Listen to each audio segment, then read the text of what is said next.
महंगा खून सस्ता है हमारे देश में।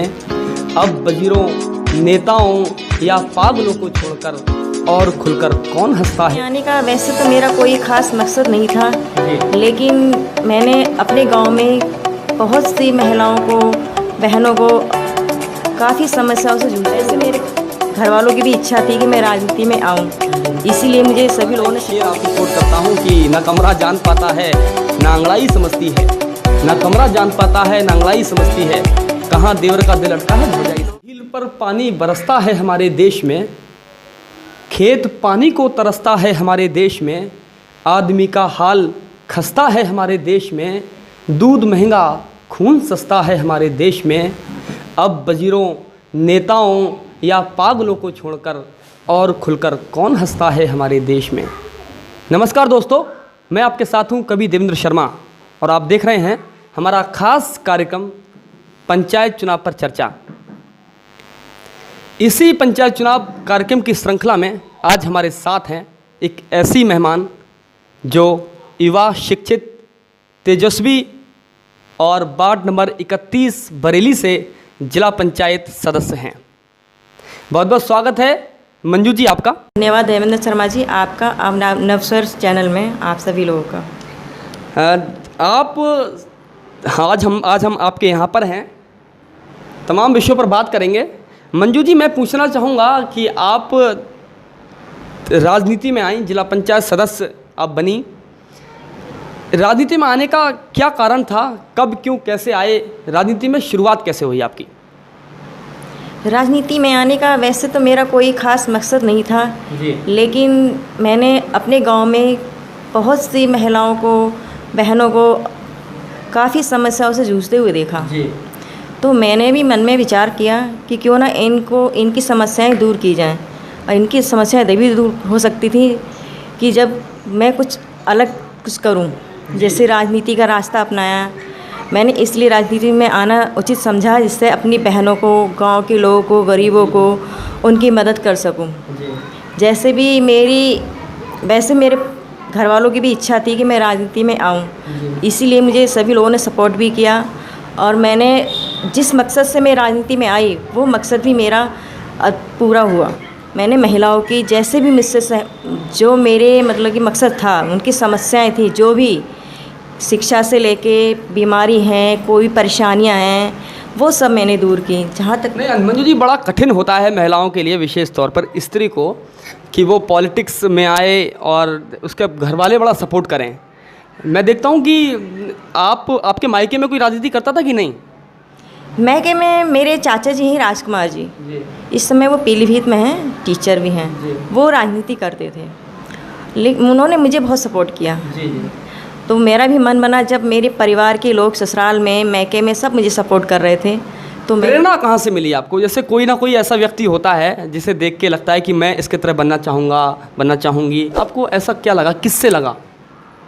प्रेरणा तो मैं अधिकतर टीवी में देखती थी, लोग बड़े बड़े नेता भाषण देते थे, तो मेरी भी एक ख्वाहिश थी, एक दिली इच्छा थी कि मैं भी राजनीति में आऊँ, कुछ करूँ गरीब लोगों के लिए, अपनी बहनों के लिए, भाइयों के लिए। तो ये प्रेरणा मुझे मेरे पति से मिली। उनकी इच्छा थी कि मैं राजनीति में आऊँ, क्योंकि वो एक बार इलेक्शन उसका प्रधानी का लड़ चुके थे, वो हार गए, कुछ गांव वालों ने उनका सपोर्ट नहीं किया। तो उनकी ये इच्छा थी, जिस तरह से उनको सपोर्ट देकर लोगों ने इनकार कर दिया, कि उनको वोट नहीं दिए, उनको हरा दिया साजिश के तहत पे। तो उनकी इच्छा थी कि मेरे परिवार से कोई ना कोई राजनीति में आए। फिर एक चांस ऐसा आया कि उन्होंने मुझसे कहा, इलेक्शन का टाइम है, आप अगर इलेक्शन लड़ना चाहती हो तो बताइए। तो हमने कहा जब सभी लोगों की इच्छा है आपका, अगर आप मेरा साथ दे रहे हैं तो मैं क्यों नहीं लड़ूंगी, आपका ही मतलब आप मेरा साथ दें।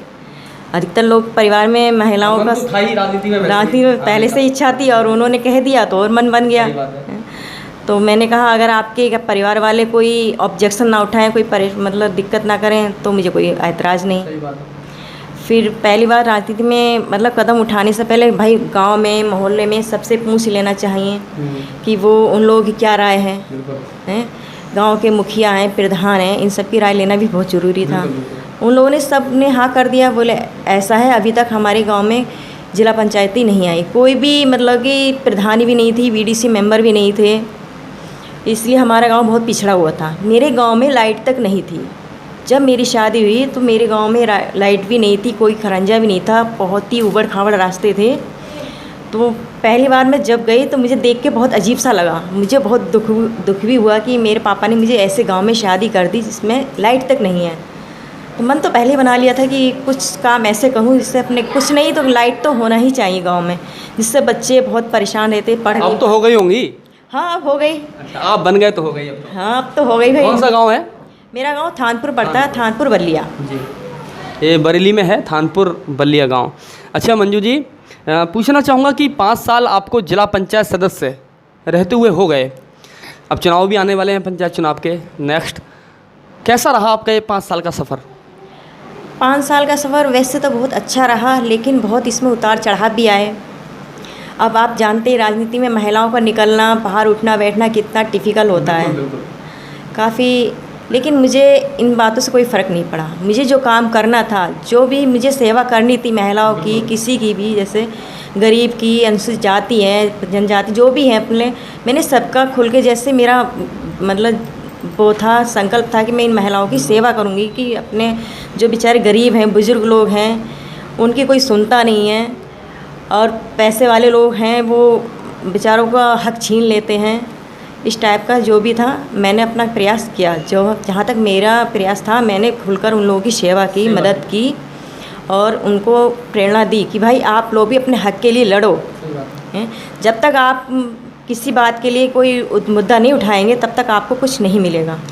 क्या क्या कठिनाइयाँ आई राजनीति में, चूँकि राजनीति में उतार चढ़ाव बहुत रहते हैं, क्या क्या कठिनाइयाँ आई आपके सामने?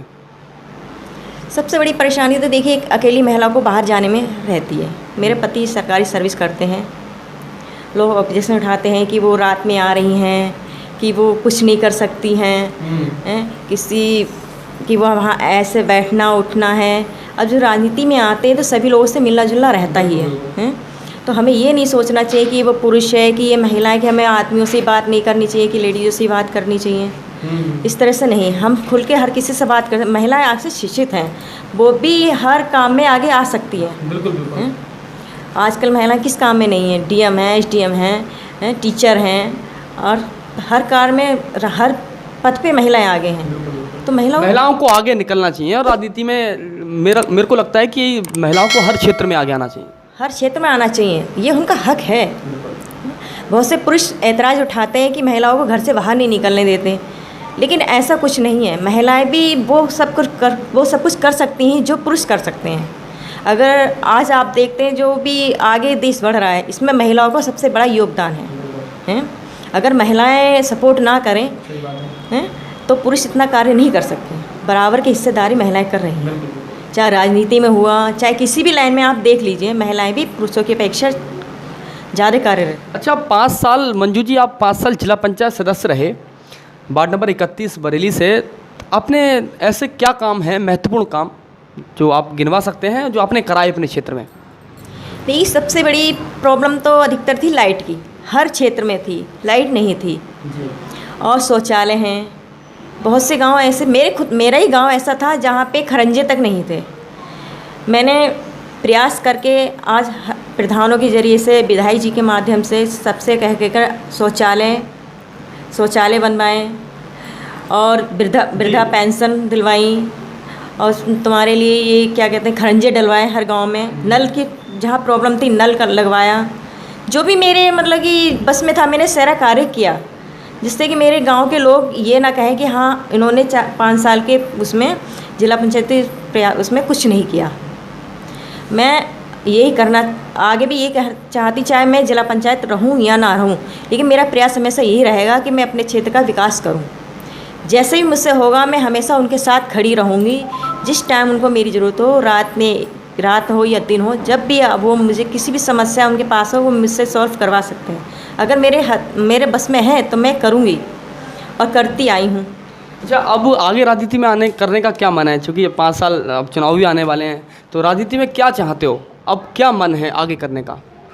ये तो देखिए पब्लिक के हाथ में है। पब्लिक चाहे तो आगे बना सकती है, पब्लिक चाहे तो नहीं बना सकती।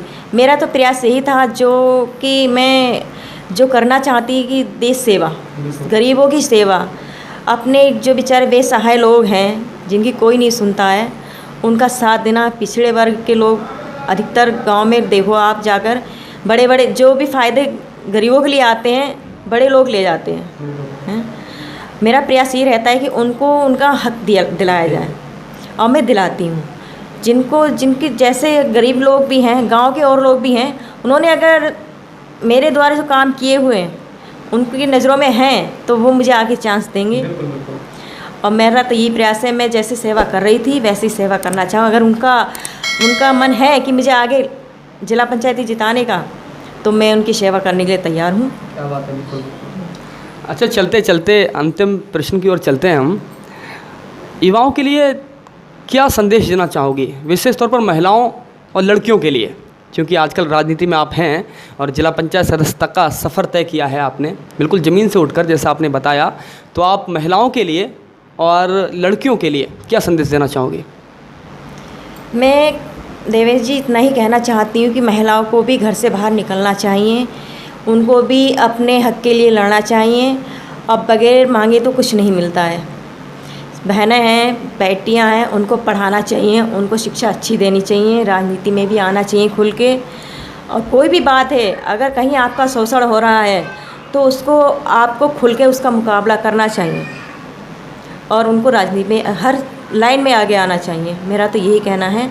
अब जो भी उनकी जैसे गांव में बहुत सी बेटियों को पढ़ाना नहीं चाहते, अभी भी ऐसा है कि बेटियों को पढ़ाना नहीं चाहते हैं, लेकिन ये गलत है। मैं चाहती बेटियों को पढ़ाना चाहिए। बेटियां बेटों से बढ़कर होती हैं।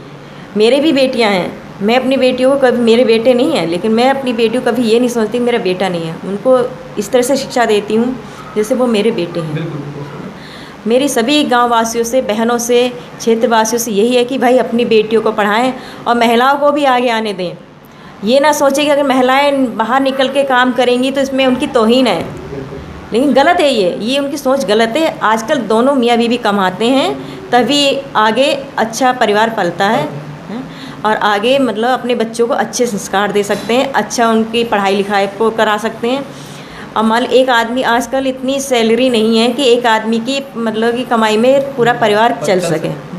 इसलिए मुझे ये लगता है कि महिलाओं को भी आगे आना चाहिए, काम करना चाहिए, हर क्षेत्र में निकलना चाहिए। यही नहीं कि राजनीति ही हो, मेरा मकसद ये थोड़ी ना कि राजनीति में ही आए। टीचर लाइन है, मास्टरी है, डॉक्टरी है, इनमें आगे आएँ और अपना सहयोग करें, समाज सेवा करें। और इस समय कोरोना का बहुत ज़ोर शोर है। मैं भैया आप सभी लोगों से एक बार यही निवेदन करना चाहूँगी कि घर में रहिए, स्वच्छ रहिए, बार बार साबुन से हाथ धोइएगा। और मेरा बस आप लोगों से इतना ही निवेदन। देखिए, ये होता है परिपक्व राजनेता के गुण, जो समाज की तमाम विसंगतियाँ होती हैं उस पर तुरंत वार कर दे। मंजू जी हमारी रिश्ते में भाभी लगती हैं, तो मुरब्बर राणा का एक शेर मैं आपको समर्पित करता हूँ। जूम लेना पूरा। तो मंजू जी रिश्ते में हमारी भाभी लगती हैं, तो मैं मुरब्बर राणा का एक शेर आपको कोट करता हूँ कि न कमरा जान पाता है न अंगड़ाई समझती है, न कमरा जान पाता है न अंगड़ाई समझती है, कहाँ देवर का दिल अटका है भौजाई समझती है। बहुत बहुत धन्यवाद आपका हमारे इस खास कार्यक्रम में बने रहने के लिए। बहुत बहुत धन्यवाद। हमारे साथ आज मेहमान के रूप में थी बरेली वार्ड नंबर 30 से जिला पंचायत सदस्य मंजू कोरी जी। आपका बहुत बहुत धन्यवाद मंजू जी। मैं भाई आप सभी लोगों से कहती हूँ आप इस वीडियो को ज़्यादा से ज़्यादा लाइक, चैनल को सब्सक्राइब। बहुत बहुत धन्यवाद। थी हमारे बीच बरेली वार्ड नंबर 31 से जिला पंचायत सदस्य मंजू कोरी जी। आप देखते रहिए लगातार यूं ही वीडियो और वीडियोस लगातार देखने के लिए जुड़े रहिए हमारे चैनल, आप सबके चैनल नवस्वर से। तब तक के लिए धन्यवाद। सुनने व देखने के लिए अपने इस चैनल को सब्सक्राइब करें और नए वीडियो के लिए बेल आइकन को क्लिक करना